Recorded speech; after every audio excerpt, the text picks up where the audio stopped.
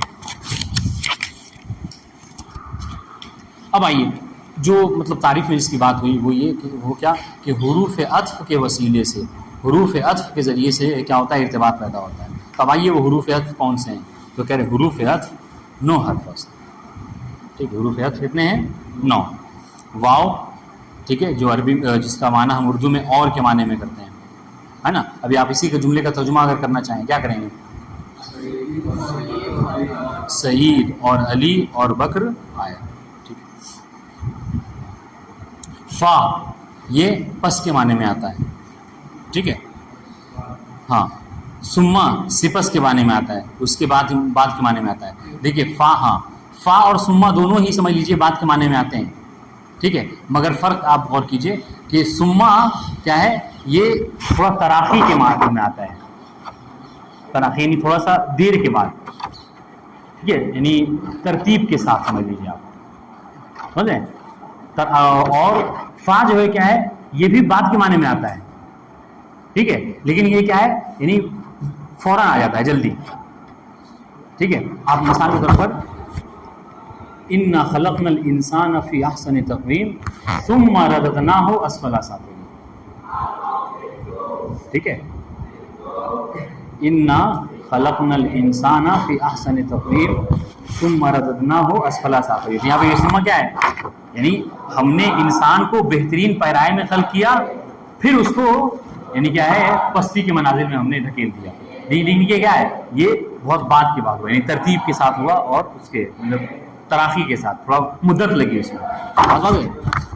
جی انا خلقنا الانسان فی احسن تقویم ثم رددناہ، ہاں نہیں، یہ فعل کے اوپر ہوگا، ہاں خلقنا اور رددنا، ہاں ہوتا ہے، جملہ جملے کے اوپر ہوتا ہے، فعل کے اوپر ہوتا ہے. نہیں، یہاں پہ کہہ رہے ہیں ہم نے خلق کیا اور پھر ہم نے جو کیا اس کو یعنی وہ کر دیا، یعنی پستی کی طرف دھکیل دیا. غور کیجیے، خیر دیکھیے گا. تو یہ کہہ رہے ہیں واؤ اور کے معنی میں آتا ہے، فا بعد کے معنی میں، پس کے معنی میں آتا ہے، سما سپس کے معنی میں آتا ہے. بس میں نے فرق کیا کہ فا کے بعد جو آتا ہے وہ دیر ہوتی ہے لیکن بہت جلدی ہو جاتی ہے، ٹھیک ہے. اور سپس اس کے بعد سما میں کیا ہے، تھوڑا سا مدت ہوتی ہے. حتیٰ تاکہ کے معنی میں، او یا کے معنی میں آتا ہے، ٹھیک ہے. یہ بھی یا کے معنی میں آتا ہے، ٹھیک ہے. بلکہ کے معنی میں، لا نہیں کے معنی میں آتا ہے، ٹھیک ہے. لیکن کے معنی میں بات ان شاء اللہ. تو یہ 9 حروف ہیں کہ جن کے ذریعے سے بہرحال یہ وہ اس کا کہتے ہیں، کیا کہتے ہیں، یہ موقع کے حوالے سے ہے کہ کہاں پر کون سا لفظ استعمال کرنا ہے، یہ متکلم کے اوپر ہے کہ کیسے وہ عطف کرنا ہے، اپنی ضرورت کے حساب سے وہ استعمال کرنا ہے. غور کیجیے گا کہ جاء سعید ثم علی، ٹھیک ہے. جاء سعید ثم علی، سعید آیا پھر علی آیا. اس کا مطلب کیا ہے، دیکھیے گا اس کا مطلب کیا ہے. اس کا مطلب یہ ہے کہ سعید اور علی دونوں آئے ہیں لیکن ایک ساتھ نہیں آئے. اور دیکھیے فرق سمجھیے گا. اگر ہم یہ کہتے ہیں جاء سعید و علی، جاء سعید، جو غور کرے گا وہی بات کو سمجھے گا. جاء سعید و علی، اگر ہم یہ جملہ کہتے ہیں تو اس میں یہ بات بھی پائی جاتی ہے کہ سعید اور علی دونوں ایک ساتھ آ گئے، یعنی ایک ساتھ کمرے میں داخل ہو گئے، ٹھیک ہے. لیکن اگر ہم یہ کہتے ہیں جاء سعید ثم علی، تو اس کا مطلب کیا ہے، پھر اگر کوئی یہ کہہ کر یہ کہنا چاہ رہا ہے کہ دونوں ایک ساتھ تو غلط ہے. ثم کا مطلب کیا ہے کہ پہلے سعید آیا اس کے بعد علی آیا. بات واضح ہے. ما جاء سعید بل علی، ٹھیک ہے. سعید نہیں آیا بلکہ علی ہے. یہاں پر کیا مطلب ہے، یہاں پر یعنی آنے کا حکم جو کس کے لیے ہے، علی. ٹھیک. نقطے اس پہ غور کیجیے گا. عطف نصب برسے قسم، عطف نصب کی 3 قسمیں ہیں. کہاں پہ یہ نہیں پڑھا ہم نے، اردو تو نہیں دہرا رہے آپ. ہاں، عطف نصب برسے قسمت، عطف نصب کی 3 قسمیں ہیں. عطف اسم بر اسم، غور کیجیے گا. اسم کو عطف کرنا کس کے اوپر، اسم کے اوپر.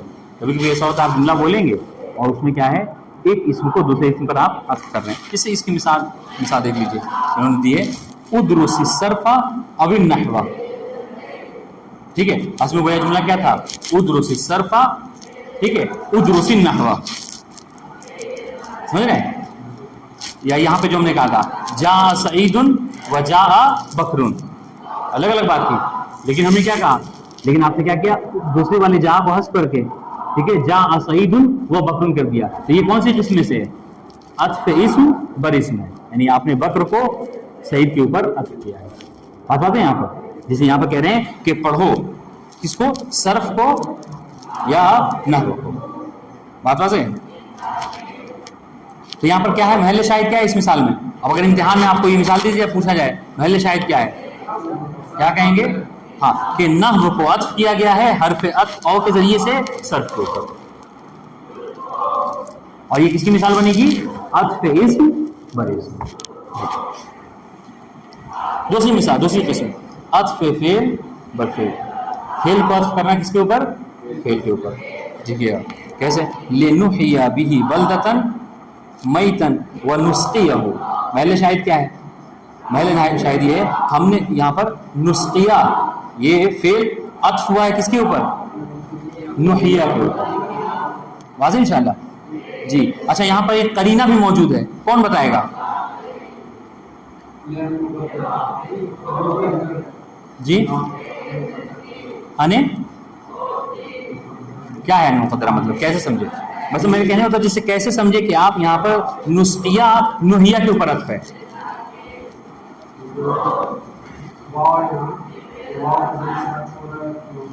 تو واو کا تو اس تو اوپر بھی ہوا ہے، صرف اور انا.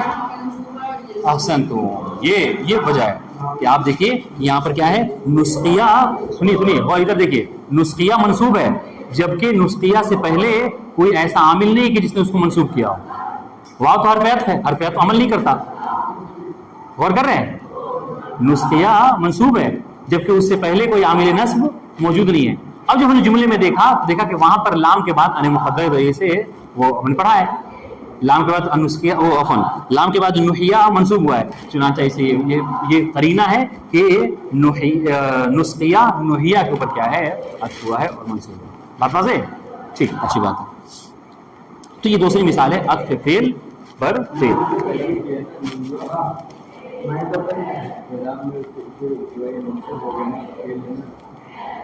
کون؟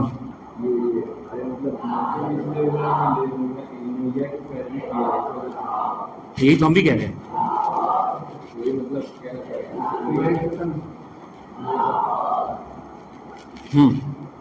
بلدتن میتن، یہ میتن بلدتن کی صفت ہے.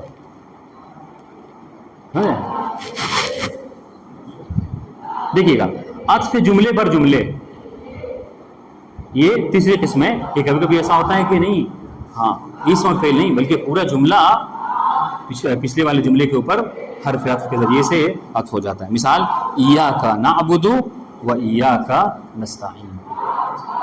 ٹھیک ہے، ہاں یہ جو ایاک نستعین ہے واو کے ذریعے سے عطف ہوا ایاک نعبد کے اوپر. واضح انشاءاللہ؟ ٹھیک.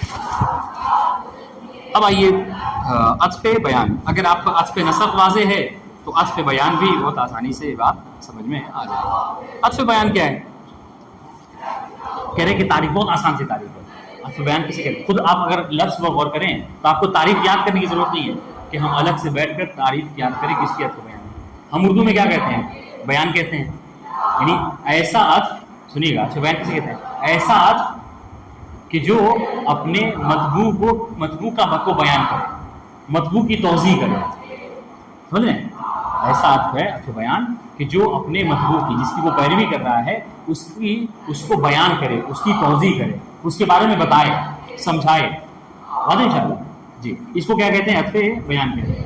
مثلا مثال دے دیجیے آپ نے، بہت آسان سے بات. قال علی ابن الحسین. ٹھیک ہے، اب آگے کہہ رہے ہیں زین العابدین. تو یہ جو زین العابدین ہے یہ کیا ہے؟ کہہ رہے یہ عطف بیان ہے. کس کے لیے؟ علی بن حسین کے لیے. تو کہا علی، تو یہ علی بن زین العابدین نے اگر کیا کیا؟ زین العابدین نے یہ بتایا ہے کہ علی بن الحسین سے مراد چوتھے امام. بات واضح ہے؟ ہاں سمجھ رہے ہیں؟ تو عطف بیان کسے کہتے ہیں؟ جو اپنے مطبوع کی توضیح کرے. واضح؟ یہ عام طور سے آپ کو زیادہ تر یہاں تو ڈاؤٹ نہیں ہوگا، جب علی بن حسین کہیں گے تو آپ کو سمجھ آ جائے گا چوتھے امام ہے. ٹھیک ہے، لیکن عام طور سے ہوتا ہے جسے قال ابو الحسن، قال ابو الحسن کہہ دیا. تو اب ابو الحسن میں مولائے کائنات بھی ہیں، 8ویں امام بھی ہیں، ٹھیک ہے، 10ویں امام بھی ہیں. اب کون ہے اس میں سے مراد؟ کیسے سمجھ میں آئے گا؟ ٹھیک ہے، یا کہا جائے قال ابو عبداللہ، تو 6 امام بھی ہیں اور تیسرے امام بھی ہیں. کیسے سمجھ میں آئے گا؟ تو کیا کہا جاتا ہے؟ قال ابو عبداللہ الصادق علیہ السلام. دیکھیے اس کو بہرحال یہ لکھنے کی ضرورت ہے، اس کو سمجھیے گا. ہم مثال جیسا یہ بدل دیتے ہیں. ٹھیک ہے، جو مثال کتاب کی اس کو نہیں دیکھیں تاکہ بات آپ کو سمجھ میں آئے. دیکھیے آپ کہتے ہیں قال ابو عبداللہ. ٹھیک ہے، یہ بھی کہا جائے کہ ابو عبداللہ نے فرمایا کہا. ٹھیک ہے، تو یہاں پر کیا ہے مراد، یہاں پر تیسرے امام بھی ہو سکتے ہیں اور چھٹے امام بھی ہو سکتے ہیں. ٹھیک ہے، ابو عبداللہ دونوں کا لفظ. تو اب یہ کیسے سمجھ میں آئے؟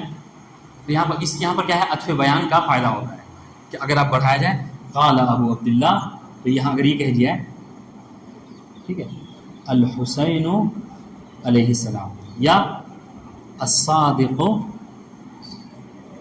علیہ السلام، تو اس کا کیا فائدہ ہوگا؟ اس سے یہ تو گیا اس جملے میں یہاں پر اس لفظ نے وضاحت کر دی کہ اس ابو عبداللہ سے مراد کیا ہے تیسرے امام. اب کوئی چھٹا امام نہ سمجھے، اس لفظ نے یہاں پر وضاحت کر دی کہ یہاں پر ابو عبداللہ سے مراد کیا ہے. بات واضح ہے؟ ہاں جی. کتاب کی مثال جو ہے وہ قال علی ابن الحسین، ٹھیک ہے، کیا کہا زین العابدین. ٹھیک ہے، ابھی علی ابن الحسین اگر یہ کہہ رہے ہیں کہ علی ابن الحسین، علی ابن الحسین سے مراد کیا ہے؟ ہو سکتا ہے جناب علی اصغر بھی ہوں، جناب علی اکبر بھی ہوں، ٹھیک ہے، اور چوتھے امام بھی ہوں، سارا اہتمام پایا جاتا ہے. لیکن جب یہ کہا نا زین العابدین، تو یہ کیا ہے؟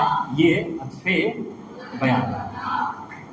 ٹھیک ہے، یہ عطف بیان ہے. یعنی کیا مطلب اس نے کس چیز کو بیان کیا، کس کی توضیح دی؟ کہا کہ اس علی بن حسین کی توضیح دی کہ یہاں پر اس سے مراد بس چوتھے امام ہیں، آپ کسی اور کو نہ سمجھیں. بات واضح ہے؟ تو اس کو کیا کہتے ہیں؟ عطف بیان کا. اب دیکھیے، اب یہاں پر ایک سوال جو آپ سے کیا جا سکتا ہے وہ کیا کہ فرق عطف نسق اور عطف بیان میں فرق. ٹھیک ہے، کیا ہے دونوں میں فرق؟ عطف نسق اور عطف بیان میں فرق کیا ہے؟ آپ جواب. ہاں، تم نے کہا کہ وہاں پر بوسیلہ حرف ہے اور یہاں پر جو کیا ہے بوسیلہ حرف جو ہے وہ نہیں ہے. بات بات نہیں. اور ایک اور بات ہے یہاں پہ یہ کیا ہے، یہ توضیح دیتا ہے، یعنی یہ سمجھ لیجیے یہ الگ سے کچھ نہیں ہے. یعنی جو علی ابن الحسین ہے وہی زین العابدین ہے. ٹھیک ہے، لیکن عطف نسخ میں کیا ہے؟ مغایرت ضروری ہے. غور کیجیے گا، عطف نسخ میں کیا ہے؟ مغایرت ضروری ہے. مغایرت نہیں کیا مطلب الگ الگ ہونا ضروری ہے. آپ جب کہتے ہیں نا جاء سعید و بکر، تو مطلب کیا ہے کہ سعید ایک الگ آدمی ہے اور بکر ایک الگ آدمی ہے.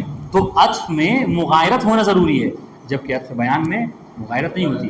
جو قال علی ابن الحسین زین العابدین، مطلب جو علی ابن حسین ہے وہی دو شخصیت ایک ہے. قال ابو عبداللہ الصادق علیہ السلام، تو جو صادق ہے ٹھیک ہے وہی ابو عبداللہ. کم سے کم یہ دو فرق تو آپ کو بہرحال بتانا پڑے گا.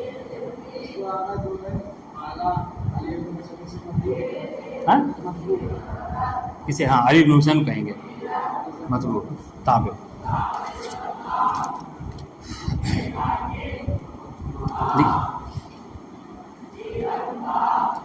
سمجھ میں آیا؟ کس کو نہیں سمجھ میں آیا؟ آپ کو نہیں آیا؟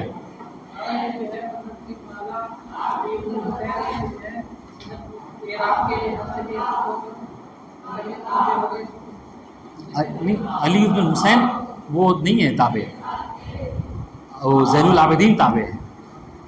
علی بن حسین مطبوع ہے.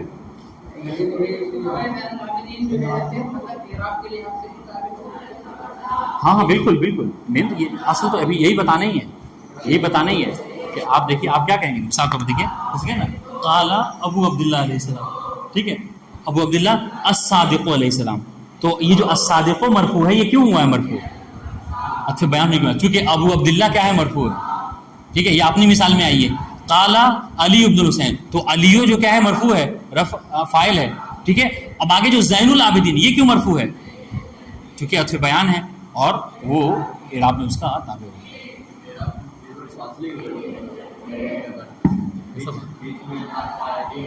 اس سے کوئی فرق نہیں ہوتا، کوئی اثر نہیں.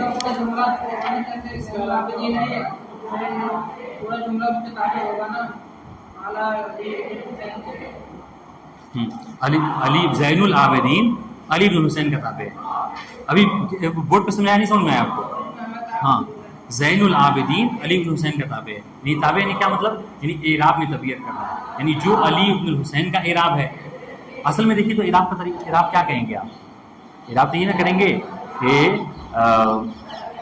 علی جو ہے کیا ہے قالا کے لیے کیا ہے فاعل ہے نہیں، اور یہ جو زین ہے زینو پھر وہ مضاف مضاف الیہ ہو جائے گا، لیکن جو زینو ہے عطف بیان ہونے کی بنا پر علی کے، کیونکہ علی مرفوع ہے لہذا زینو بھی کیا ہے مرفوع ہے. کیوں؟ اس لیے کہ یہ عطف بیان ہو رہا ہے اس کے لیے.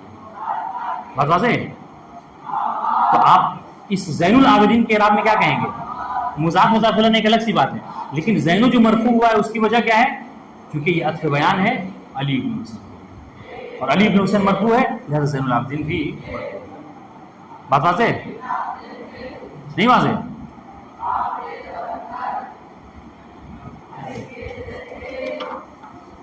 سنیے خیر عبارت دیکھیے. بات واضح پھر عطف بیان تابعی است کہ مانند نعت برائے توضیح مطبوعش میں آئے. ٹھیک ہے، کہ عطف بیان وہ تابع ہے کہ جو نعت کی طرح اپنے مطبوع کی توضیح کے لیے آتا ہے. اس طریقے سے صفت کیا ہے اپنے موصوف کی توضیح کے لیے بیان کرنے کے لیے، اس طریقے سے یہاں پر بھی یہ بھی اپنے موصوف کی کیا کہتے ہیں اپنے مطبوع کی توضیح کے لیے آتا ہے. مثال دیتے ہیں، دیکھیے آپ کتاب پہ دیکھیں زیادہ سمجھ میں آئے گا. قال علی ابن حسین، ٹھیک ہے، تو یہاں پہ کیا کہہ رہے ہیں؟ دیکھیے علی ابن حسین کے نیچے لکھا ہوا کیا ہے؟ انڈر لائن مطبوع. ٹھیک ہے، اور زین العابدین کیا ہے اس کے تابع. اس لیے کہ اب یہ کیا مطلب ہے؟ یہی مطلب یہ ہے کہ علی ابن حسین صرف کہہ کر خاموش ہو جاتے ہیں. تو یہاں پر کیا تھا؟ یہ ہے بیان. تو یہاں پر احتمال تھا کہ امام حسین علیہ السلام کے جتنے بیٹے ہیں وہ سب کے سب مراد ہو سکتے ہیں جن کا نام علی ہے. امام حسین کے بیٹے جن کا نام علی ہے وہ سب کے سب مراد ہو سکتے تھے، کسی ایک کو مراد لیا جا سکتا تھا. لیکن جب کہہ دیا زین العابدین تو اب باقی یہاں پر مراد یہ ہے. اصل ہے جی حسین نے پڑھیں گے نا، ابن مضاف اور حسین مضاف الیہ. واضح؟ دیکھیے گا کہہ رہے زین العابدین عطف بیان برائے علی ابن الحسین. ٹھیک ہے، کہہ رہے کہ اس مثال میں زین العابدین عطف بیان ہے کس کے لیے؟ علی ابن الحسین. وہ آن کا توضیح نہیں دار، اور اس زین العابدین نے علی ابن حسین کی توضیح دی ہے. کیا مطلب؟ کیا توضیح دی ہے؟ کہ منظور از علی ابن الحسین امام سجاد علیہ السلام، کہ علی ابن حسین سے مراد امام سجاد. اس لیے میں نے کہا کہ صرف علی ابن حسین کہتے تو علی اکبر، علی اصغر اور علی اوسط سب مراد ہو سکتے تھے، ہے نہیں. لیکن جب آپ نے زین العابدین کہا تو ایک فقط اور فقط چوتھے امام علیہ السلام مراد ہے. یہ توضیح. حکم عطف بیان یہ بہت امپورٹنٹ بات ہے. وہ کیا ہے؟ کہہ رہے عطف بیان از نظر مطابقت با مطبوعش مانند نعت است. ٹھیک ہے، کہ عطف بیان جو ہے وہ مطابقت کے لحاظ سے، مطابقت کے اعتبار سے اپنے مطبوع کے، وہ کیا ہے؟ کہہ رہے نعت کی طرح ہے. اب آپ کو نعت کا حکم پتہ ہے؟ نعت کا حکم کون بتائے گا؟ نعت بھی تابع ہے، یعنی صفت. نعت جس کو صفت کہتے ہیں، صفت اپنے موصوف کی تابع کن چیزوں میں؟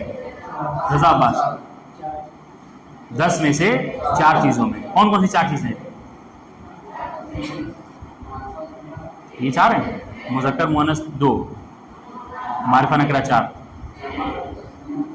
کہہ رہے 4 ہیں تو 4 ہو گئے. اچھا ٹھیک ہے، خیر معرفہ نکرہ مذکر مؤنث اور مفرد تثنیہ جمع. ٹھیک ہے، اور علی شان. ہاں جی، رفع نصب جر، یہ 7 اور 3 10. اور انشاءاللہ تو بہت آسان سی بات ہے. کیا کہہ رہے ہیں؟ عطف بیان کا وہی حکم ہے طبیعت کے لحاظ سے جو کیا ہے؟ صفت کا موصوف کے لحاظ سے. بس بات پوری بات ختم ہو گئی.